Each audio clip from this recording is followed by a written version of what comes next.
Hello, my name's Alastair and I am the author of the science fiction books Orion Lost and Adam 2, and today I'm very excited to announce my third science fiction book, The Consequence Girl. The Consequence Girl is another science fiction adventure story. It's all about a girl named Cora who is living in a world called Colony. And Cora and her guardian, Celine, are hidden away from the world. They have been for her entire life. She doesn't really know why, but it's something to do with her power, because Cora has this incredible ability. She can look at an event that's happened and she can work back in time and see all the things that actually led to that event. Even more amazing, she can actually tweak some of those things, very, very tiny things, and then see the consequences rippling out. And she can actually then fix it into place and fix reality and change reality to be something different. So it's an amazing thing, but she's been kept hidden away until the world has now discovered her. And Cora is forced on the run and all sorts of people are chasing after her and they want her for various things. And Cora actually has to decide who she is, what it is that she can really do, and how she's going to use those powers to change the world. And today I'm going to read a little bit for you. Now, this is from about a quarter of the way through the book, and Cora and Celine have retreated back to their cabin. They think that they might have been discovered, but they think that they've seen off the danger. But Cora wakes up in the middle of the night and hears a sound. And before she can decide what to do, a hand clamped against her face, pushing her down into her bunk. A metal blade grated close to her ear. And before she could struggle or even react, a voice hissed, "Keep quiet." It was Celine. She was dressed in dark mottled clothes, her deep brown skin merged with shadows, and the only thing Cora could see clearly was her eyes and the faintest glimmer of her knife. Cora nodded, and Celine moved her hand. She pointed 3 fingers towards the door, and then a pause, and then 2 fingers towards the back door. 3 at the front, 2 at the back. Cora wanted to ask, who? She could make out a small scratching sound at the front. Celine put her mouth next to Cora's ears. "When I move," she breathed, "head for the cellar." Cora nodded. The door creaked and then stopped. Celine lifted a small device, a black box with 2 covered switches at the top. She opened the cover to the first switch. "Close your eyes," she whispered. Cora did so. The door creaked again.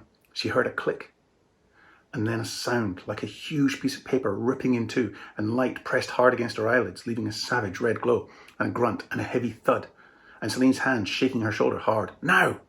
Cora scrambled out of bed and headed towards the cellar trapdoor. As she ran, she saw the intruders.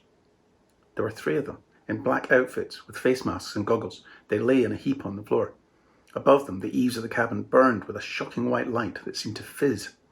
Celine shoved her towards the trapdoor. As she tugged at the handle, another voice came from the back of the cabin with an odd crackly twang. It was shouting, "Go, go, go!" Something crashed through the window and landed in front of them with a clunk. It looked like a hard metal ball about the size of Cora's fist. "Get down!" roared Celine. She ran towards the ball and kicked it into the far corner of the cabin. Just before it hit the wall, it blinked, and the air around it rippled. A silent, invisible hand picked Cora up, threw her past the trapdoor, and dumped her hard against the floor. Her head rang. 2 more men climbed through the rear window. There are 2 more. The thought spun in her head uselessly, pushing everything else out. Beside her, Celine groaned and then heaved the trapdoor open. "In," she grunted. Cora looked at her, baffled. "There are 2 more," she tried to say, but her mouth wouldn't move. "In," snarled Celine. She grabbed Cora's arm and dragged her, and with a shout of alarm, Cora tumbled down the steps and crashed onto the packed earth floor. Celine was above her, silhouetted in flames.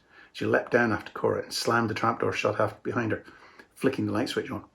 There were new bolts on the inside. Celine locked them and crouched down next to Cora. "Are you okay?" she shouted. Cora tried to focus on her. "What?" "Are you hurt?" Cora shook her head. Footsteps thudded above them. Celine dragged Cora to her feet and towards the back of the cellar, to a large stack of shelves. She reached up and tipped the shelves over. And behind them was a narrow tunnel. "In!" she shouted, and hoisted Cora up. Cora stumbled and crawled into the tiny space. Behind her, she heard splintering wood and a roar. Celine crawled in after her. The tunnel was too small for them to move quickly. Cora was still in her vest and shorts, and the rocks scraped against her legs. They were too slow. The intruders were coming down the steps. They were too slow. "Celine!" she screamed. "Keep going!" shouted Celine, and pulled the hatch closed behind them. It was pitch black, and then a faint light glimmered behind Cora. Straining, she looked back and saw the light was coming off the tiny device in Celine's hand. Celine lifted the lid off the second switch. "Cover your ears," she shouted. She flicked the switch. The Consequence Girl, like most of the books that I write, came about because of a daydream that I was having. Quite often I have one scene that pops into my mind and then everything else sort of flows from there. And in this particular one, it was the idea of Cora standing on a snowy mountain range far, far away from everybody else. And there was just snow and some trees and maybe the call of a bird in the distance and nothing else. No other people, nothing, for miles and miles and miles around. And I found myself thinking about this girl and wondering, who was she? What was she doing on a mountainside? And where was everybody else? And what was she hiding from? And I started to think about what it might be, and maybe she had this power and what this power would be. And the more I thought about it, the more I thought about the way in which her power reflected some of the problems that we actually have today. Because sometimes it can be rather scary when we look out into the world. It seems like when things go wrong, how do we deal with them? And Cora has this amazing ability. She can actually change things that have gone wrong. And what would you do if you had that power? And as I thought about this, the rest of the book sort of came about.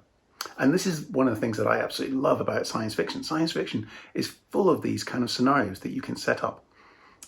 Science fiction is not necessarily set in space with, lasers and Star Wars and pew, pew, pew, vroom, vroom, which I love, but it can be all sorts of other things. And I love that about it. For example, with my first book, Orion Lost. Orion Lost is a story about a starship lost in space and the children who have to step up and become the crew.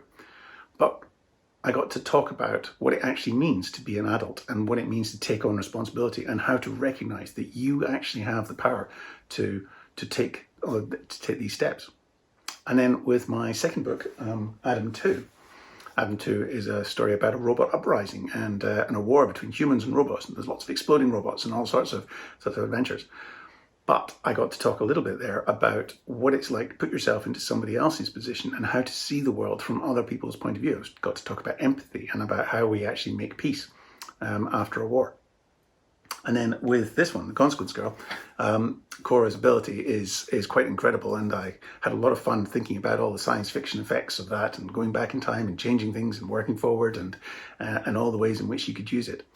But what I really wanted to talk about was this idea of how do we cope when things have gone wrong? How do we deal with it? How do we move on? How do we deal with a situation when it seems hopeless?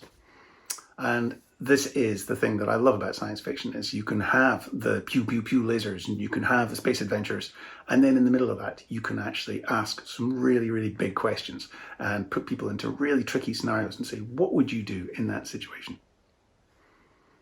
I hope that if you read Consequence Girl, I hope that the message that you take away is the idea that even when things have gone wrong, even when situations seem hopeless, there is always something that we can do. And you don't need to have incredible superpowers in order to do this. Every single one of us actually has the ability to change the world. So thank you very much for listening.